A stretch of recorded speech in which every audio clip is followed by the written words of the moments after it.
Welcome to the Week 4 RGV Sports Football Webcast Chat. I am Brian Sandalo and joined by my colleagues Todd Orodanker, Peter Rasmussen, and Dennis Silva. And Dennis, we are going to be talking to you most of the day tonight because the big news of the week was the Ed Couch Elsa situation. So Dennis, just walk us through it. Where are we right now? Right now, the 32-4A District Executive Committee ruled 5-0 on Tuesday in a meeting that Ed Couch did violate UIL's 8-hour practice rule. As a result of that, they voted 4-1 majority that Ed Couch forfeits its 2012 season, all of its games, and they also motioned to put him on probation for 2 years.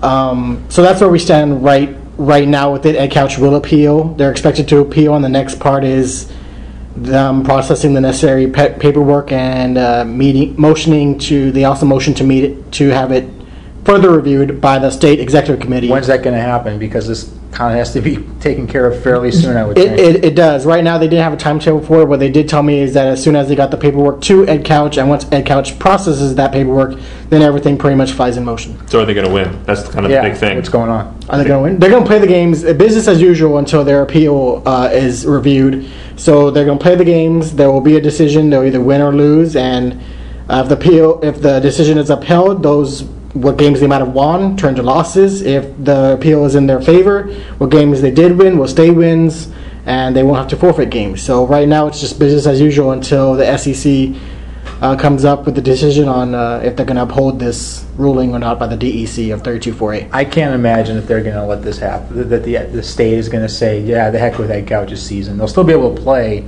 but I can't imagine they're just going to say, nah, you're out of the playoffs. Did the DEC provide any kind of justification to why they are punishing mostly innocent bystanders in this, i.e. the kids who don't exactly know any kind of UIL rules?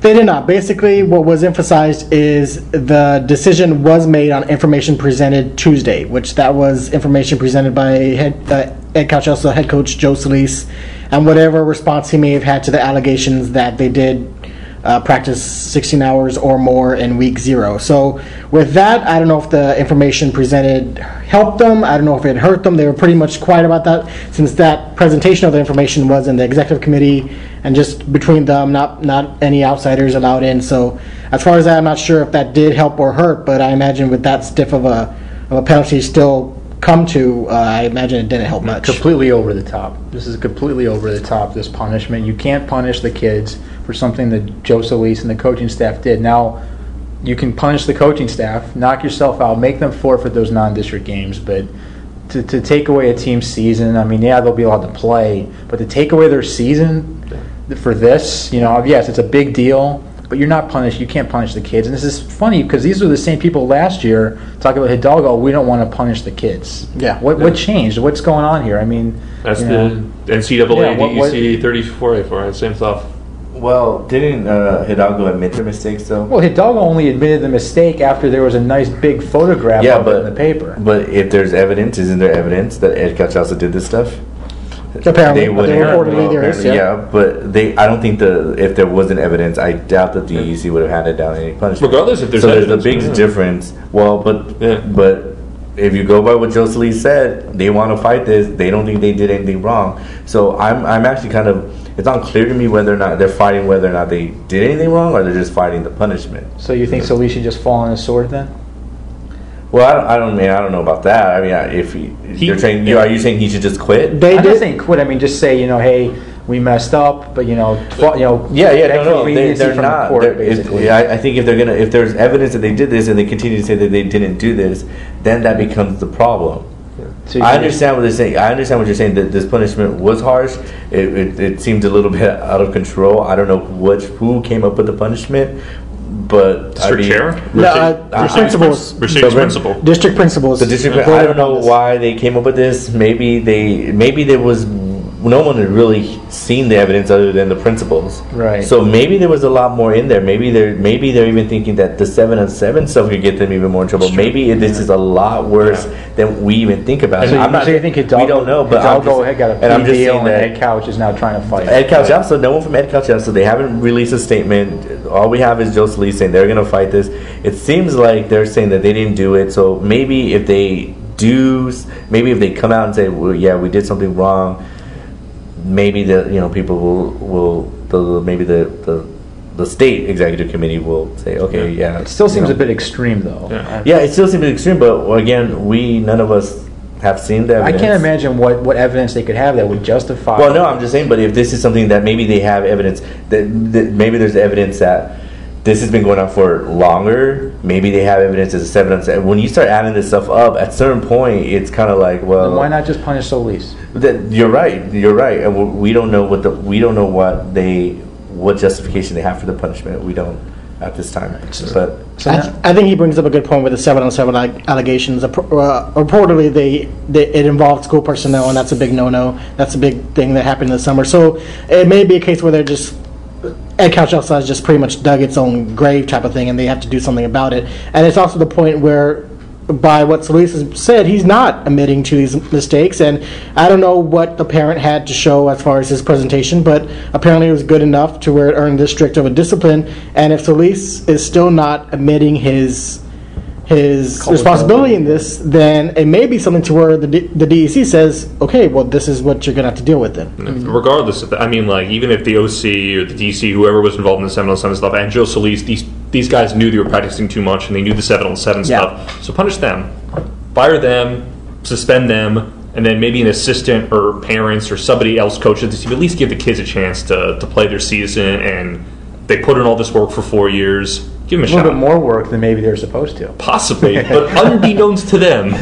Unbeknownst to them, I'm pretty sure these kids don't have UIL handbooks. The coaches do. The coach has to be responsible for knowing UIL rules. That's a big thing. So now in the meantime, what can we expect from the Jackets on the field? How do they focus? Well, the big sentiment I'm getting from the players is they're going to play with a huge chip on their shoulder. They're looking at this as, I think most of them do agree, why punish them when this is not anything they were really in control of? Now their season's being taken away, and I think they're going to use that to their advantage as more motivation on the field. I don't get the sense that they're devastated or down or going to hang their heads and just give it all up. I actually think it's going to be the exact opposite. We'll probably see them play harder than what we've already seen this season. I remember the same thing in 2008 after they almost had their season taken away from them for, I guess, using a transfer player incorrectly, not registering him incorrectly. They came out against Toulouse Midway that game and just destroyed them.